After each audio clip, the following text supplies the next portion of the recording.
შინაგან საქმეთა სამინისტროს თანამშრომლებმა მათედევიძის სოლიდარობის მარშის მონაწილე 13 პირი დააკავეს.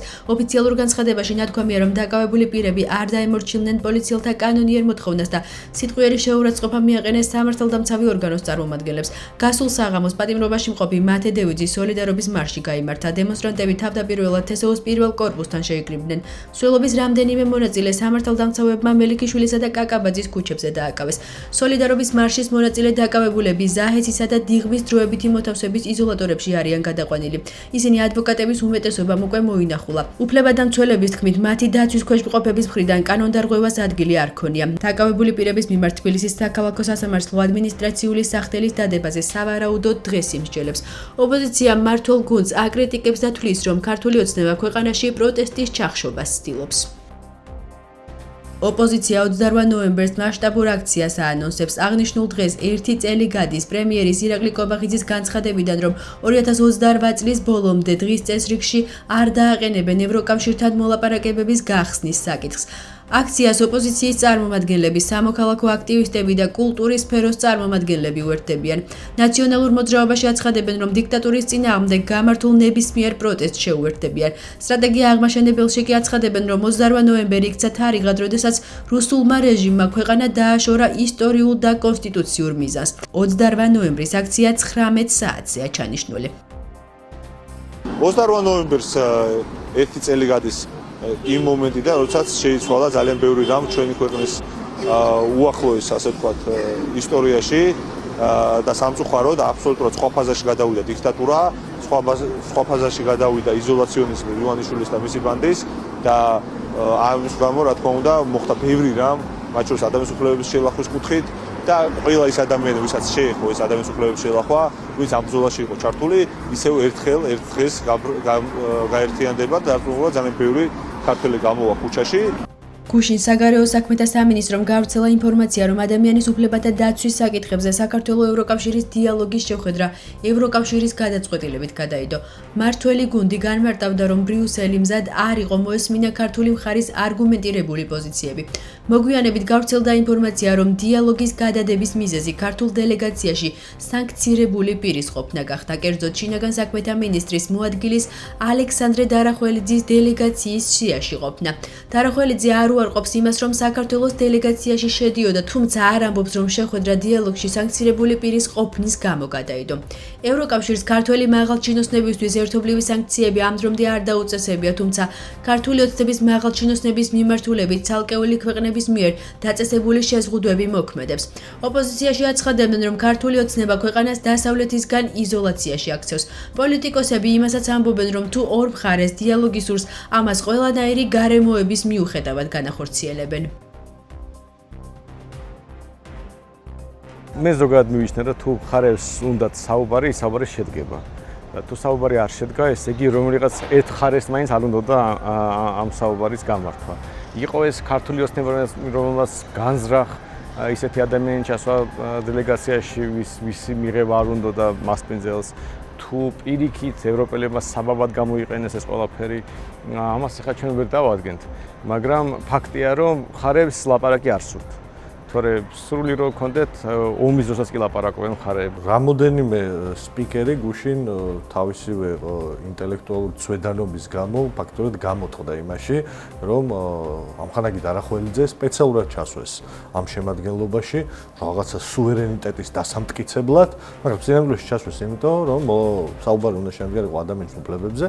ასეთ შეხვედრის ჩატარება არ უნდა და თუნდაც ის ჩაეშალათ, ეს იყო დემონსტრაციული აქტი. მოლაპარაკებები და სურს რომ რაღაც კონსტრუქციული იყო, მანდამაინც სანქცირებულ ადამიანს არ წაიყვან იმ ქვეყნებში, რომლებმაც დაასანქცირეს ეს კონკრეტული ადამიანი, ხო? ამიტომაც ჩვენ სახეზე გვაქვს ივანიშვილის მხრიდან ასევე საბოტაჟის თვითონ არა მხოლოდ ინტეგრაციის გზაზე და არა მხოლოდ აი ავტორიტარიზმის დამყარების გზაზე, არამედ აი კონსტრუქციული მოლაპარაკებების გზაზეც ქონდა საბოტაჟის ადგილი, ამიტომაც რა თქმა უნდა უმაღლესი ევროპული დონიდანაც არ უნდა ველოდოთ არანაირ პოზიტიურ სიგნალს, სამწუხაროდ ყველაფერი იქნება უარყოფითი ჩვენი ქვეყნისთვის, ჩვენი ხალხისთვისაც, რაც ყველაზე სამწუხაროა, სანამ ივანიშვილი იქნება ხელისუფლებაში. ძალიან სამწუხაროა, რომ ჩაიშალა ეს შეხვედრა, ჩვენ ყველამ ძალიან კარგად ვიცით, რომ ჩაიშალა ისეთი მიზეზის გამო, როგორც არის.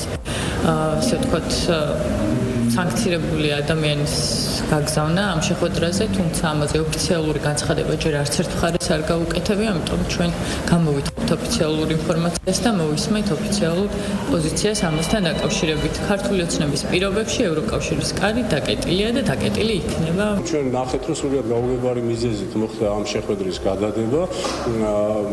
ნუ რა შეიძლება ამაზე იფიქრო რა?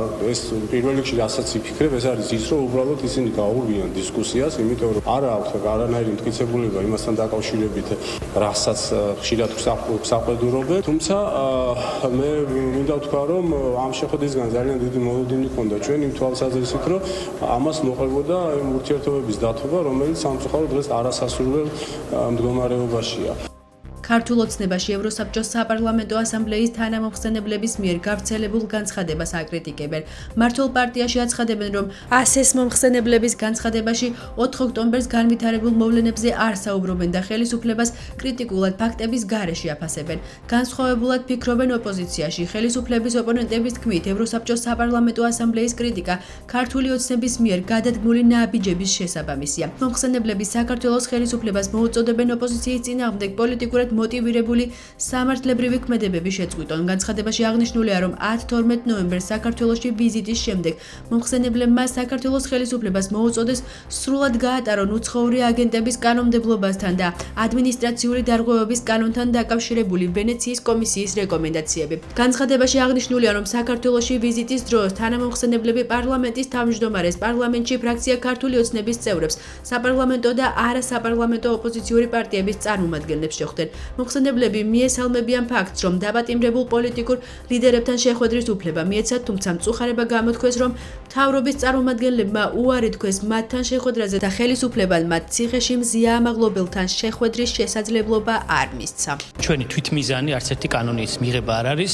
ჩვენ ამ კანონებს ვიღებთ, იმიტომ რომ ხედავთ, რომ არის პრობლემები რადიკალიზაციის, პრობლემები დემონსტრაციების ძალადობრივ რეჟიმში გადასვლის, რევოლუციების მოწყობის, დამხობის და ამ პროცესებში მათ შორის არასამთავრობო ორგანიზაციების მონაწილეობის. ამიტომ, სწორედ ამიტომ მივიღეთ ჩვენის კანონები, რაც მივიღეთ, ამიტომ ჩვენ მზად ვართ ხვალვე გავაუქმოთ ნებისმიერი კანონი, რასაც ისინი მოისურვებენ, ოღონდ ჩვენ უნდა შევთანხმდეთ, რომ მათ უნდა მოგვცენ გამოსავალი, როგორ შეიძლება მოვაგვაროთ ის პრობლემები, რის გამოც იყო ეს კანონები მიღებული. ეს პირველი ანგარიში არის და საავადმყოფო ბოლო, სადაც ქართულ ოცნებას აკრიტიკებენ და მე მგონი ეს უბრალოდ საბოლოო კანონზომიერი შედეგია იმისა, რომ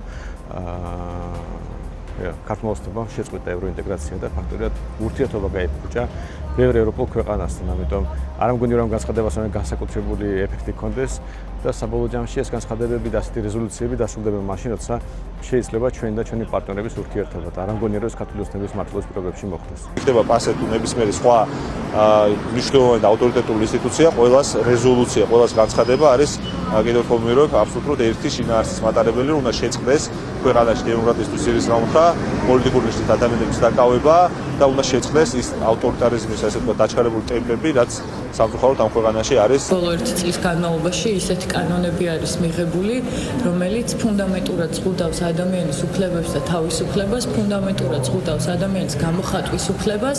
ამ კანონებში ყველაზე მძიმე ნაწილი რაც არის, ეს არის, რომ ისინი ხშირ შემთხვევაში იძლევა იმპროვიზაციის საშუალებას, ისინი არ არის კონკრეტულად გაწერილი სამართლებრივი კონკრეტიკით, რაც აძლევს პოლიტიკური დევნის საშუალებას მმართველ ხელისუფლებას.